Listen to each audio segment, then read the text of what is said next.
Welcome to Cheater Fallout. Let us get started with today's story. I can't bring you to Christmas.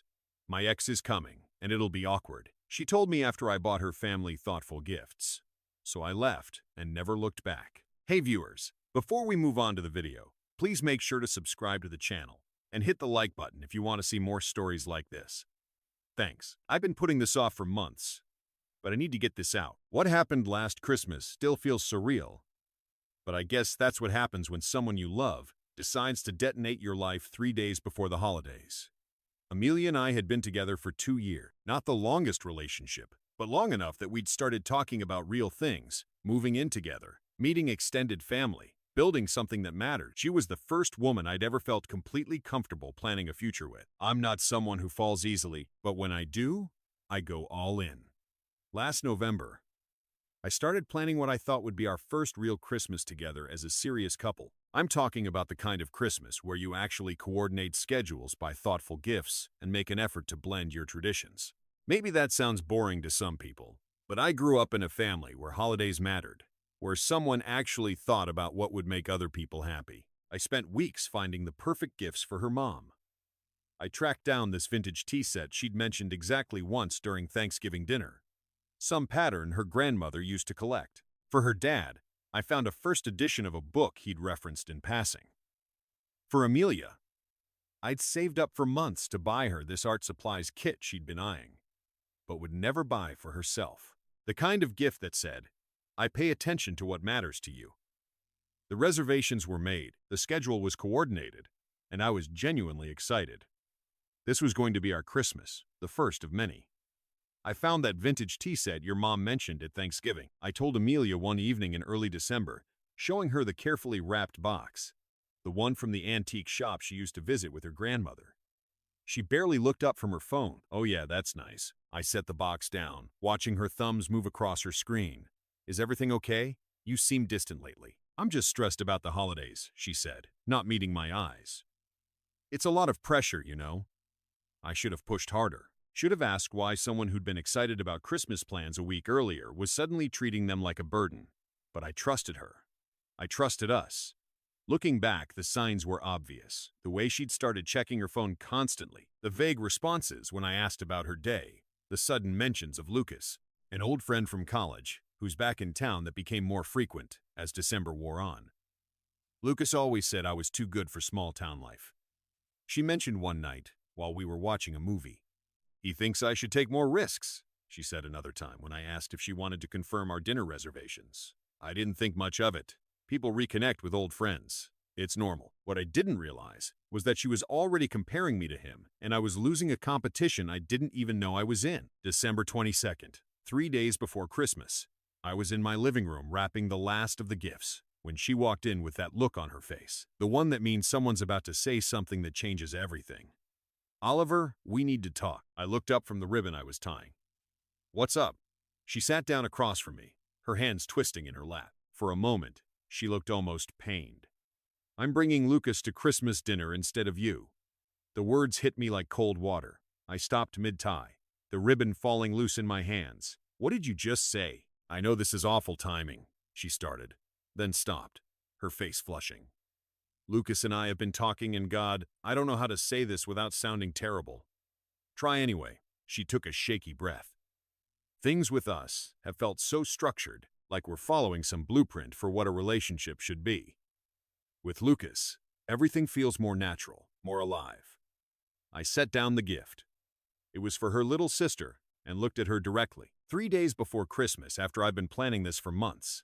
I know it's cruel. I've been trying to find the right time to tell you, but there never was one." Her voice cracked slightly. "You put so much thought into everything. The gifts, the reservations, the way you remember every little thing my family says. It should make me feel loved, but instead, it makes me feel trapped." "Trapped," I repeated. "By someone caring about you, by someone planning out every moment of our future before I've even decided what I want it to look like." She was crying now, but pushing through it. "Lucas doesn't do that. He lives in the moment. He makes me feel like I can breathe." I stared at her, trying to process what I was hearing. "So, what about the gifts, the reservations? Your family expecting me? I'll handle my family." And honestly, she wiped her eyes. Maybe this is for the best. We want different things, Oliver. I need someone who doesn't have our entire life mapped out. That's when it hit me. She wasn't just leaving me for someone else. She was rejecting the very foundation of who I was. The care I'd put into making our Christmas special wasn't romantic. It was suffocating. The attention I'd paid to her family wasn't thoughtful. It was controlling. I could have argued. Could have pointed out that she'd seemed happy about all the planning until Lucas appeared. Could have asked her to at least wait until after Christmas. Could have begged her to reconsider. Instead, I stood up and walked to the pile of wrapped gifts I'd been organizing by family member. "What are you doing?" she asked. Finishing what I started, I picked up the gifts I'd bought for her family and gathered them into a neat pile. "Give these to your family. I put a lot of thought into them." She stared at the gifts, but didn't take them. "Oliver, you don't have to." "Yes, I do. I set them on the coffee table between us. Your family deserves to have Christmas gifts, even if I won't be there to give them myself. You're making this harder than it needs to be." "I'm making it exactly as hard as it needs to be." I walked to the closet and pulled out the overnight bag she kept at my place. "You should probably take your things. Can't we at least talk about this more as friends?" I handed her the bag. "You've made your choice, Amelia. I'm not going to argue with you about it." She started crying harder then, not the kind of tears that come from genuine remorse, but the frustrated tears of someone who isn't getting the reaction they expected. "This isn't how I wanted this to happen, but it is how it happened. 3 days before Christmas, after months of planning, after I've already told my own family I'd be spending Christmas with yours, I walked to the door and opened it. I hope he's worth it. What am I supposed to tell my family? Tell them the truth, that you found someone who makes you feel more alive than I do." She gathered her things and gifts, her mascara streaking. "I do care about you, Oliver. I hope you know that. I know you care about me the same way you care about those gifts when it's convenient." After she left, I sat alone in my living room, surrounded by wrapping paper and ribbon. The silence was deafening, but I didn't fall apart. I didn't call her back or text her begging for another chance. I didn't spend the evening drinking or wallowing in self-pity. Instead, I ordered Chinese food and spent the evening thinking about what I actually wanted from life. Christmas morning, I woke up early anyway, made coffee, went for a long walk through the quiet streets, and called my parents. They were disappointed but not surprised. They'd met Amelia and had their own reservations. "Son," my dad said, "someone who would do that to you 3 days before Christmas isn't someone you want to spend Christmas with anyway." My phone buzzed throughout the day. My mom keeps asking where you are. I don't know what to tell her. Lucas is trying, but he doesn't understand our family traditions. The tea set made my mom cry. She said it was the most thoughtful gift she'd ever received. I think I made a mistake. "Can we please talk?" I read each message, typed responses, deleted them, and put my phone away. She'd made her choice. I wasn't going to help her feel better about it. The week after Christmas, I focused on rebuilding. I updated my resume, reconnected with old friends, and started making plans for myself. Real plans, not the kind I'd made with Amelia, but personal goals that excited me. My phone rang on January 2nd. "Oliver." Amelia's voice was raw. "I made a terrible mistake. Lucas left me. He said he was just having fun over the holidays." I sat down on my couch. "I'm sorry to hear that. That's it. I'm falling apart and you're just sorry." "What did you expect me to say, Amelia? You made your choice, but what we had was real." I was scared of how serious things were getting. I panicked and chose the easier option. "You chose what felt more exciting. There's a difference. Please, can we meet somewhere? I know I devastated you, but I was confused about what I wanted. I see now that what I wanted was you. You wanted the idea of me, but you didn't want the reality of being with someone who shows love through planning and attention to detail. Those things are what made you special. Lucas didn't care about anything that mattered to me. He just wanted to have a good time. And now you know the difference. So, give me another chance, please." I looked around my apartment, cleaner than it had been in months, filled with new books and plans for the future. "No, Amelia, I don't want to." The calls continued for weeks, each one more desperate than the last. Her friends started reaching out too, telling me I was being too harsh, that everyone makes mistakes. By spring, the calls had stopped. I heard she'd moved back with her parents, that she was struggling, that she'd started therapy. I genuinely hoped she found what she needed. I threw myself into the life I was building. Photography classes led to weekend trips. A gym membership led to a hiking group and new friends. I got promoted at work and started considering a ring I'd seen in a jewelry store window, not for anyone specific, just as a reminder that someday I'd find someone who wanted the same future I did. That's when I met Sarah. Sarah was different from Amelia in every way that mattered. She was thoughtful where Amelia was impulsive, steady where Amelia was volatile. Most importantly, she appreciated the things about me that Amelia had found overwhelming. "I love how you remember things," she told me one evening as we planned a weekend trip. "It makes me feel like I'm important to you. You are important to me." "I know, and I love that you show it in ways that matter." When December rolled around, Sarah was excited about our first Christmas together. "I want to meet your family," she said while we decorated her apartment. "And I want you to meet mine. I think they'll adore you." "Are you sure?" "I tend to go overboard with holiday planning." She laughed. "Promise me you will. My family does everything last minute, and I've always wanted to experience what it's like when someone actually thinks ahead." We were discussing Christmas Eve dinner when my phone buzzed. "Hey, it's Amelia. I know it's been a while, but I wanted to reach out. I'm doing better now, and I was hoping we could talk." I showed Sarah the message. "Want me to respond? Do you want to?" I thought about it. "No, I really don't." "Then don't."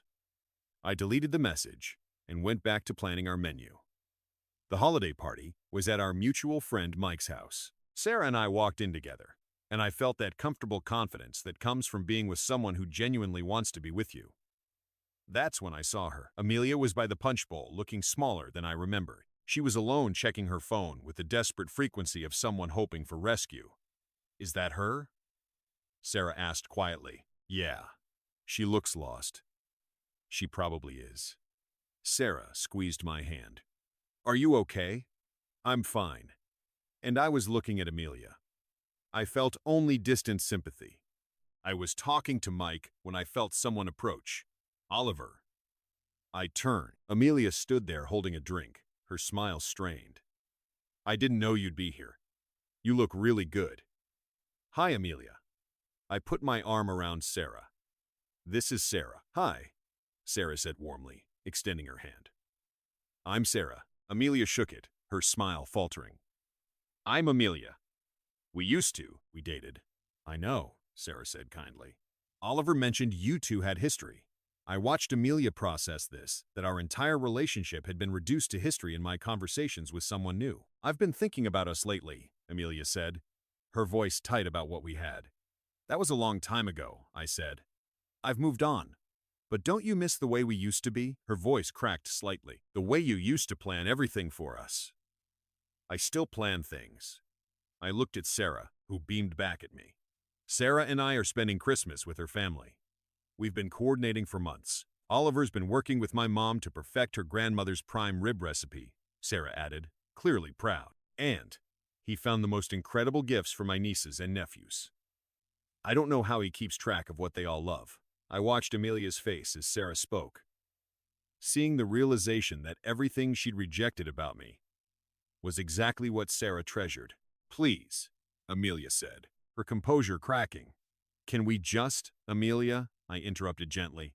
"I'm not the same person you left, and I'm grateful you did leave. I learned what I actually deserve, but I know now that I made a mistake. I was young and scared and stupid.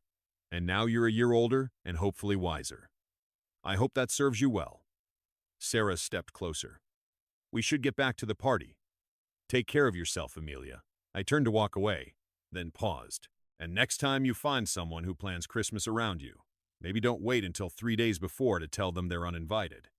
As we walked away, Sarah slipped her hand into mine. "That was harder than I expected," she said. "For me or for her?" "For her."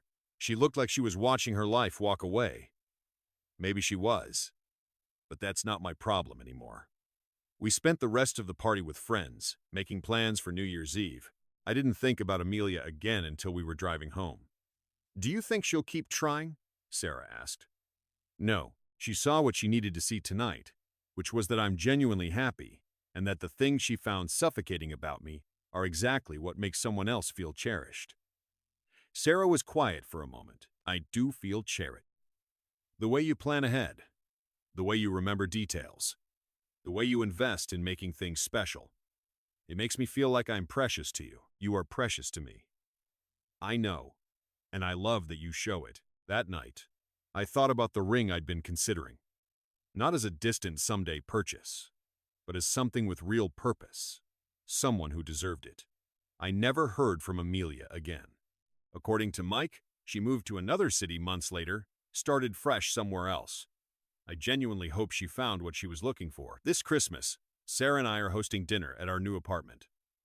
I've been planning since October, coordinating with both families. And yes, I've already wrapped most of the gifts. Sarah thinks it's wonderful. I love watching you create these experiences. She told me last week, you don't just plan events, you build memories. She's right. That's exactly what I do. Last week, I saw a familiar tea set in an antique shop window. The same pattern I bought for Amelia's mom. For just a moment, I wondered if she'd kept it. If she'd ever told her family the real story about why I wasn't there for Christmas. Then I walked past and went to find what I was actually looking for. Something that would make Sarah's mom smile on Christmas morning. Because that's what love looks like to me. Not grand gestures or spontaneous adventures, but the daily choice to make someone feel seen and valued. The willingness to plan ahead because their happiness matters to you. Amelia taught me that not everyone wants to be loved that way. Sarah taught me that the right person will treasure it. The ring is already bought. I'm planning to propose on Christmas morning. Thank you for watching until the very end, wishing you happiness, peace, and a wonderful day ahead.